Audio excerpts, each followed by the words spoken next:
Sa nakaraang episode, nagkaroon ng isang dilema ang isang syudad na kung saan tinangay ang napakalakas na Mecha UD arm sa isang mahigpit na pasilidad, na alarma ang lahat ng guard dahil malaki ang chance na ang Mecha UD na ito ay magagamit sa karahasan at kasamaan.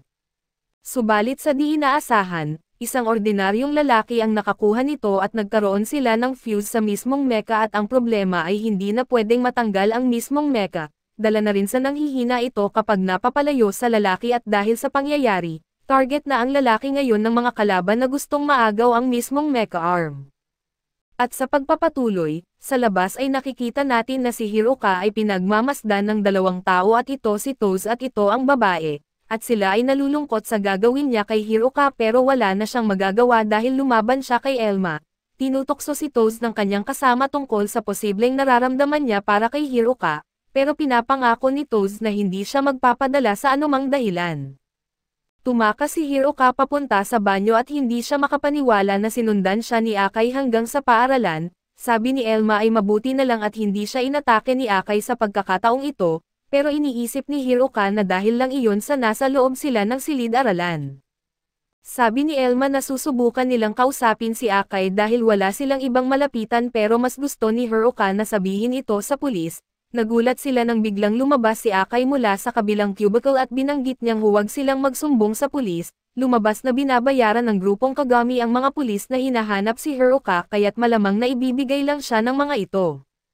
Hiniling ni Akai na makipagtulungan si Hiruka pero tumakbo siya para sa kanyang buhay. Pagkatapos ay nagtataka ang mga kaibigan ni Hiruka kung bakit interesado si Akai sa kanya pero sinabi niya na hindi niya alam kung bakit siya hinahabol. Muli na namang lumitaw si Akai kaya't nagtago si Hiruka at ang isang babaeng nagngangalang Shirama ang nag-distract sa kanya.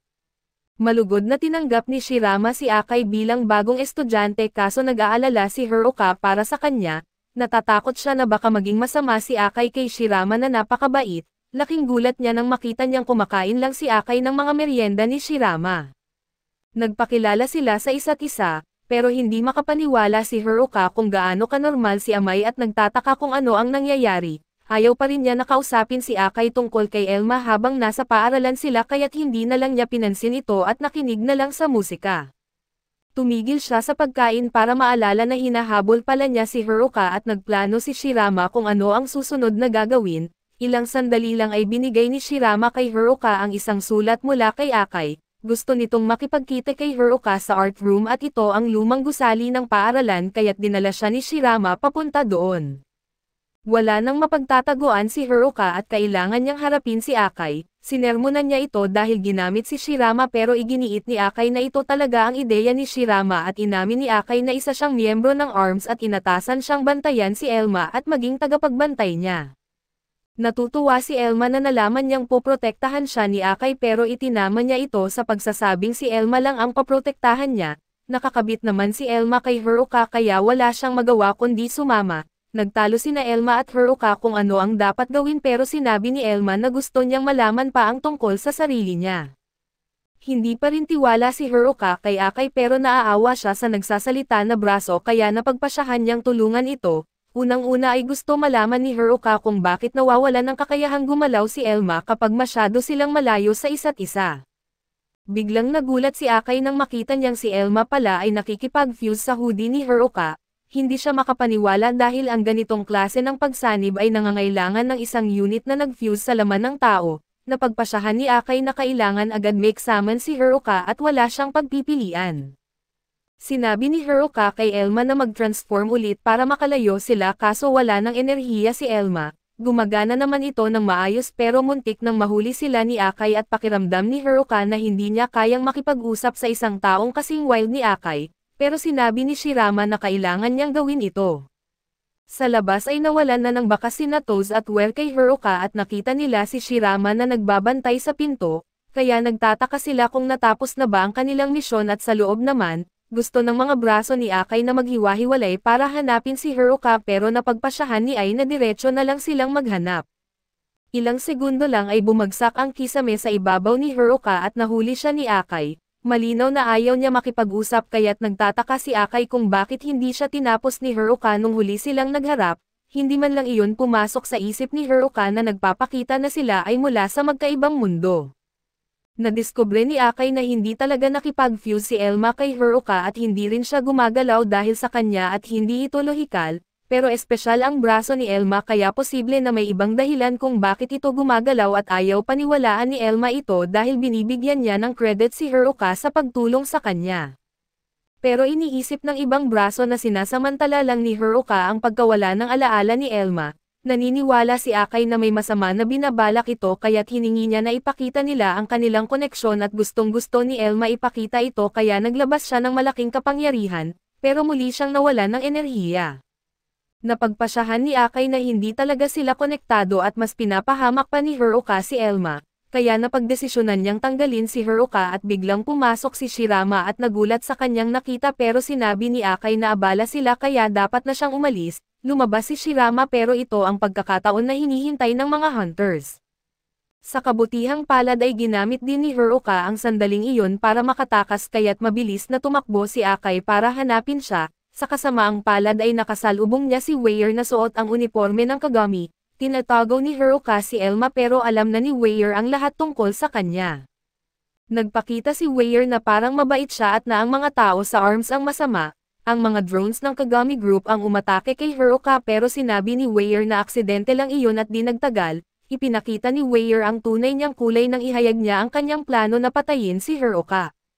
Malubha ang epekto ng atake ni Weir gamit ang tunog at binigyan niya ng pagkakataon si Toz na tapusin si Hiruka. Sa kabutihang palad ay tinulungan siya ni Elma na makaiwas sa sniper shot pero marami pang bala si Toz at tumakbo siya para sa kanyang buhay. Pero nalilito si Elma dahil hindi niya nararamdaman ang anumang intensyon mula sa Mecha UD ni Weir. Biglang naparalisa ulit ni Weir si Hiruka at si Toz ay nagpaputok ng kanyang pinakamalakas na bala. Nagdulot ito ng malaking pinsala kaso dumating si Akay sa tamang oras upang protektahan si Hiruka at ipinaliwanag ng mga braso ni Akay na ang mga umaatake ay may mga shackles sa kanilang Mecha UD. Ang mga shackles ay mga aparato na nag-aalis ng kamalayan ng Mecha UD kaya't halos ginagawang alipin ang mga ito, pero sinabi ni Weir na hindi na kailangan ng mga tools ang sariling kalooban at pinuprotektahan ni Akay si Hiruka mula sa atake ni Weir, pero ngayon siya naman ang naparalisa. Nag-ipon siya ng lakas at sinabi kay Hiruka na tumakas kasama si Elma at siya na ang bahala kay Weir. Ngunit binalaan niya siya na huwag lumabas dahil baka siya ay ma-sniper at tumanggi siya na umalis dahil malinaw na naapektuhan si Akay ng sound blast, pero sinabi ni Akay na hindi nila pwedeng hayaang makuha ng mga kalaban si Elma. Wala nang magawa si Hiruka kundi tumakbo palayo at di nag-aalala si Weir dahil kumpiyansa siya na kaya niyang harapin si Akay at pumili siya ng ibang sandata. Natatarante siya nang napagtanto niya kung ano ito pero huli na dahil habang tumatakas si Hiruka papasok sa gusali. Nagtataka si Elma kung tama ba ang iniwan nila si Akay. Ipinaliwanag ni Hiruka na sinabi ni Ai na tumakas siya para sa sariling kapakanan pero hindi mapigilan ni Elma ang mag-alala para sa kanya, gumawa ang matinding braso ng isang labasan para makatakas sila at mabilis siyang tumakbo pabalik para tulungan si Akay. Nahihirapan si Hiruka sa kanyang iniisip kung ano ang gagawin at sa huli ay napagpasyahan niyang tumulong. Natagpuan niya ang naparalisang braso ni Akay at sinabihan itong huwag nang magpanggap na cool dahil hindi naman ito makakagalaw nang wala siya. Nag-isip sila ng plano at napag-alamang kailangan nilang harapin ang sound blast ni Weir. Sa labas ay iniisip ni Toz na nagbibiro lang si Weir dahil hindi ito sumasagot sa kanya kaya't pumasok na siya. Nakita natin na nahuli na ni Weir si Akay at sinabi niyang nilagyan na niya ng shackles ang mga braso nito at ibig sabihin nito ay makokontrol ni Toz ang mga braso ni Akay na parang mga alipin, pero iginiit ni Akay na hindi siya tulad ni Weir. Dinala ni Weir si Akay kay Toz at sinabi ni Toz na may utos silang dalhin si Akay pabalik ng nabubuhay. Inutusan ni Toz si Weir na hanapin ang trigger arm, pero mabilis natapos ang kanyang paghahanap nang makita niya sina Hiruka at Elma sa hagdanan. Gumamit si Weir ng kanyang sound blast kaso hindi ito gumana dahil suot ni Hiruka ang noise-canceling headphones niya. Pabirong sinabi ni Hiruka kay Akay na siya naman ang susunod pero naguluhan si Akay dahil hindi niya alam kung ano ang ibig sabihin nito dahil nakagapos pa siya. Sa totoo ay hindi planong lumaban ni Hiruka ng harapan dahil siguradong matatalo siya at ang plano niya ay ipaubaya kay Akay at sa kanyang mga braso ang lahat ng pakikipaglaban. Ngunit nagkagulo ang plano nila kaya ipinadala na lang niya si Elma para palayain ang mga braso ni Akay. Nalilito ang mga bayani natin dahil walang magawa si Elma habang masyadong malayo si Hiruka. kailangan niyang lumapit para makuha ulit ang lakas niya at naiwasan ni Hiruka ang isang bala mula kay Toz na sobrang lapit sa kanya, at naramdaman agad ni Elma ang pagbabalik ng kanyang kapangyarihan. Sa halip na gumamit ng kahit anong close range na atake ay sinubukan na barilin ulit ni Toz si Hiruka, pero ipinakita lang niya kung gaano siya kalala bilang taga-baril dahil aksidente niyang napalaya si Akai at ginamit ni Akai si Toz bilang shield habang hinahabol niya si Weir, pero inutusan lang ni Toz si Weir na gamitin ang kanyang Sound Blast. Tumanggi si Weir kaya't pinilit siya ni Toz pero hindi ito nakatulong sa kanilang sitwasyon at sa halip ay binugbog ni Akai si Weir. Bumagsak ang gusali at laking gulat ni Weir nang iniwan lang siya ni Toz matapos gumuho ang gusali at dumating ang mga kasama ni Akai pabalik sa gusali kung saan dinala si Elma.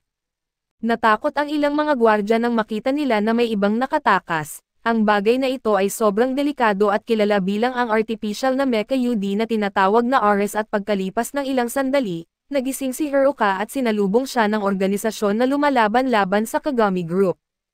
Tinuturing ng Kagami Group ang mga Mecha UD na parang mga alipin at handa silang gawin ang lahat para sa pera. Ang organisasyon na humahadlang sa kanila ay tinatawag na ARMS at ang kanilang layunin ay palayain ang mga Mecha UD. Si Alice ang pinuno ng ARMS at ang Mecha UD na nakipag-fuse sa kanya ay tinatawag na Fist. Si Fist ay kamukha ni Elma at tinatawag pa niya itong kanyang nakababatang kapatid. Ipinaliwanag ni Fist na hindi sila mga kaaway at gusto lang nilang humingi ng tulong kay Elma at medyo nagdududa si Hiruka pero agad namang pumayag si Elma na tumulong. Nais niya na pag-isipan muna ito ni Elma pero hindi kayang manood nito habang nasa panganib ang kanyang mga kaibigan. Iniisip niya na nakakainis ang sitwasyon pero sa huli ay kusang loob na pumayag siyang tumulong. Laking gulat niya nang sabihin ng lahat na si Elma lang ang kailangan nila, at wala nang kailangang gawin si Hiruka. Kaso dito muna matatapos ang recap natin sa bagong anime na ito. Salamat sa inyong panonood hanggang sa muli.